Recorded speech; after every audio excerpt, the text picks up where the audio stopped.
All right. Hi, my name is Marissa, and this is my virtual museum tour of the British Museum online. So, the British Museum has a website that's super easy to use. It's really interactive in a fun way, and it's a unique way to explore. So, I'm just going to head over to the website real quick.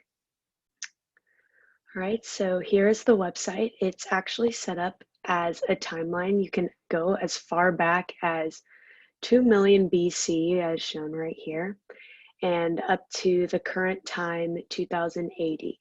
If you click on a dot, you can click on any dot.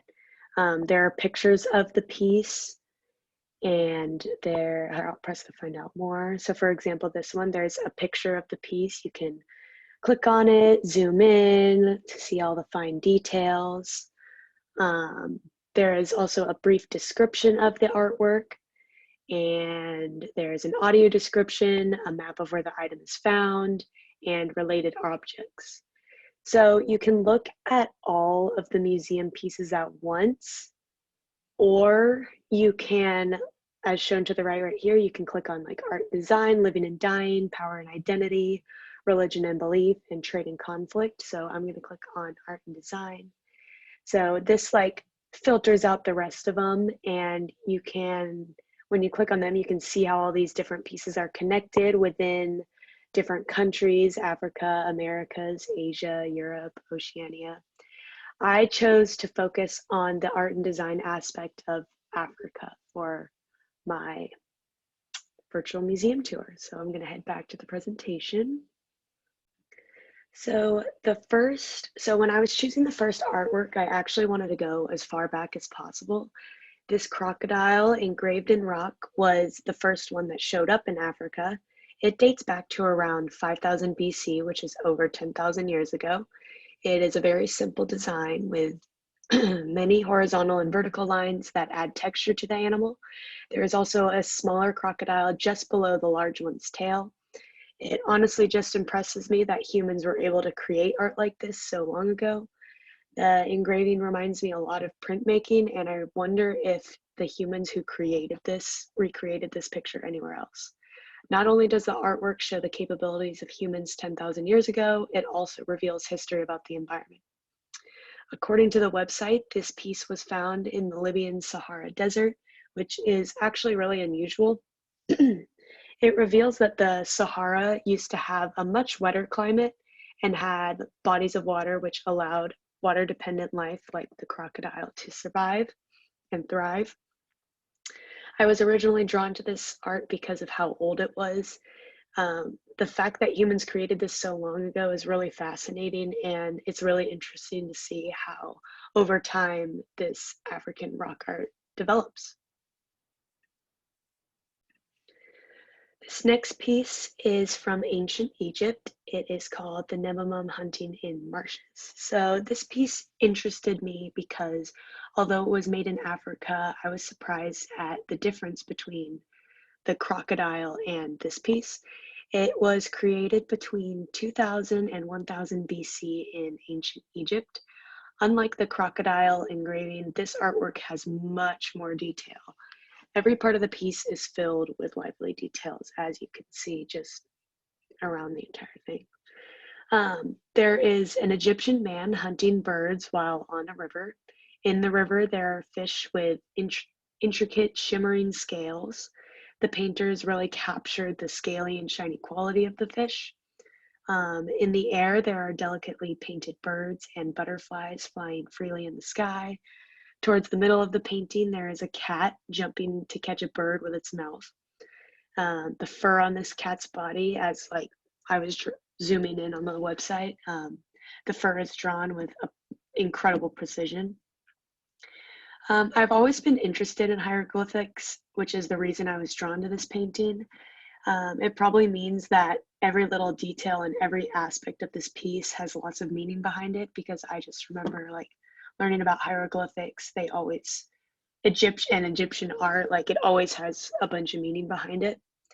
But according to the website, the man does represent the wealthy Egyptian Nememun. He is hunting wild birds on the Nile River. His wife is standing behind him and his daughter is sitting below him. In ancient Egypt, hunting animals could represent this guy's triumph over the forces of nature. The fertile marshes were also seen as a place of rebirth, like these marshes over here. Um, this ancient Egypt war painting tells us a story about the stories and beliefs in ancient Egypt, and honestly, it's one of the greatest examples of naturalistic painting. This, this next artwork is also from ancient Egypt. It's known as the Gyre Anderson Cat. This sculpture was made around 945 to 700 BC. It is a life-size cat sculpture with gold rings in the ears and the nose and finely engraved details in the chest area. There is also a silver collar around its neck. Gold must have been very important and valuable in this time, since these aspects of the sculpture are very prominent and stand out a lot. According to the museum, this is just one example of many of the statues of cats from ancient Egypt. The cat is a representation of a god, Bastet, who was heavily involved with healing. So these next objects are gold elephants from Africa, and they are made around the 1800s AD. So a little bit of jump in time. These elephants look like they are identical, which must represent something. They are delicate and finely made. It looks as if they were made from a mold, but if you look very closely at each elephant's back, some of the fine details are slightly different. Gold must have been very important to the people who created these. It seems like it was a luxury or made for royal subjects only. According to the website, the elephant was associated with the Asantine, or the king of Asante, who received taxes for the manufacture of the ornaments. To make the elephants, goldsmiths used the lost wax method to manufacture these complex and delicate shapes. I personally was drawn to this because I was fascinated by the incredible fine details, and I wonder what they would be used in everyday life, or what they would be used for in everyday life. And I assume decoration, but honestly, it could have been used for anything. So next slide. The last art piece that I am showing is the Tree of Africa, or the Tree of Life, which is also from Africa. This tree is made up entirely of rusted guns, as you can see here. And they look as if they were taken apart or cut up.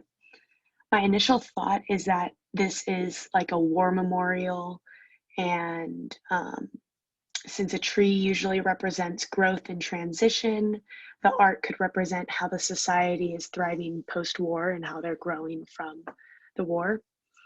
But according to the museum, the town or country Mozambique was used as a pawn between the Soviet Union and the West during the Cold War.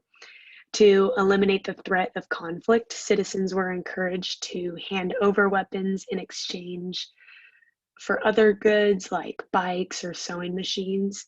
And this actually got the guns out of people's homes.